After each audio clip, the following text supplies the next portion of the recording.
past midnight. The airport is almost empty. The cleaning crews move slowly through the terminal. The coffee shops are closed. The departure boards are nearly blank. Almost every flight has already gone. Almost every flight. One remains. Gate 14. Flight 702, departing at 12:45 a.m. You board the plane. You find your seat.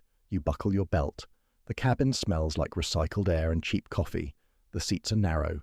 The overhead bins click shut one by one. Everything is completely, utterly normal.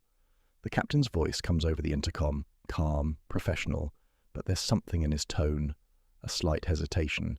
He mentions a minor delay in departure clearance. Nothing serious, he says, just routine.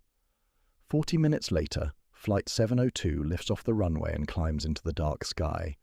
30 minutes after takeoff, every flight tracking app in the world showed the exact same message: flight not found.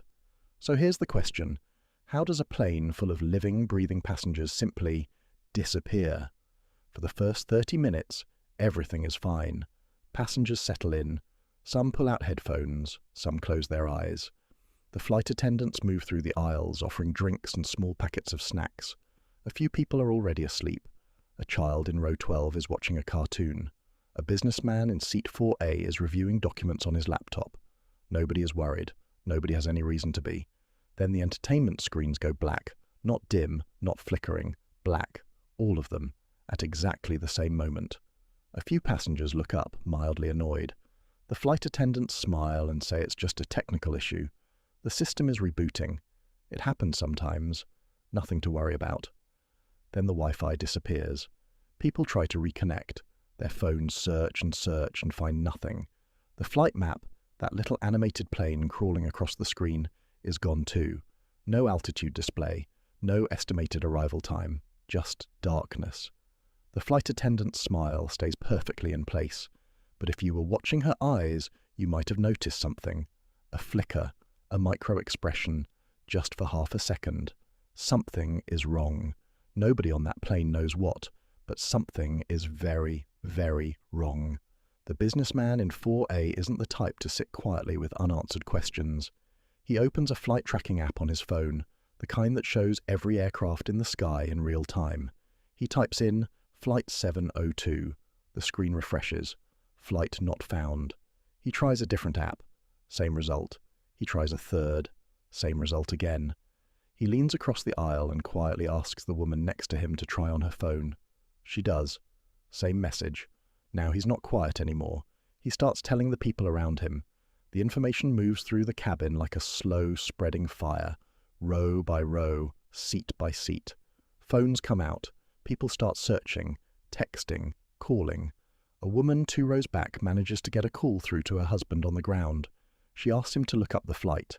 He goes to the airline website. He searches 3 times. He checks every tracking service he can find.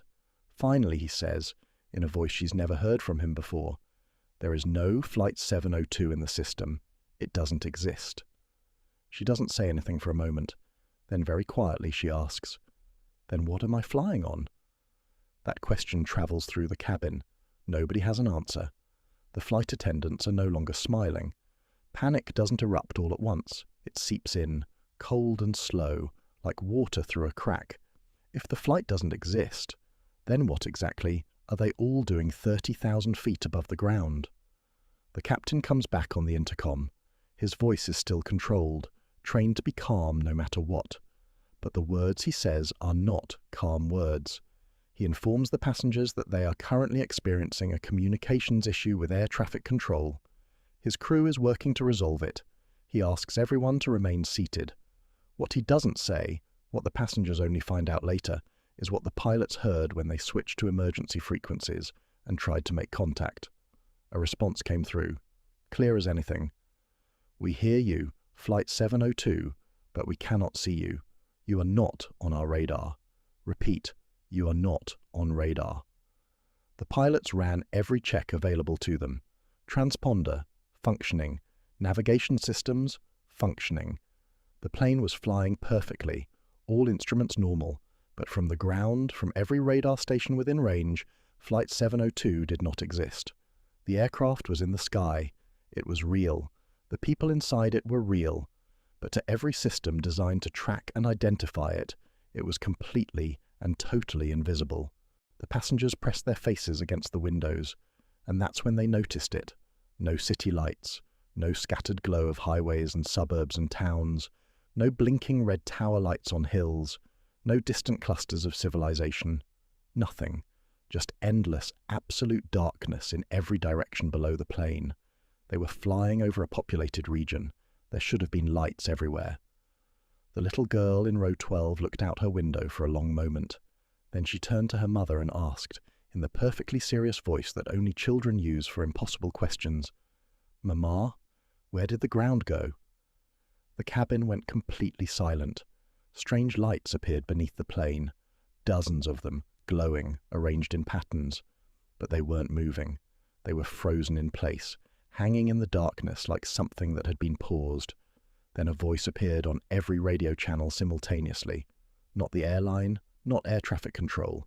An unknown voice, calm, unhurried. It said only 2 words, repeated several times. "Follow the lights." The pilots hesitated. Then they descended. And suddenly, everything came back. GPS radar, the entertainment screens, the flight map. Air traffic control responded immediately, as if the silence had never happened. The controller's voice came through.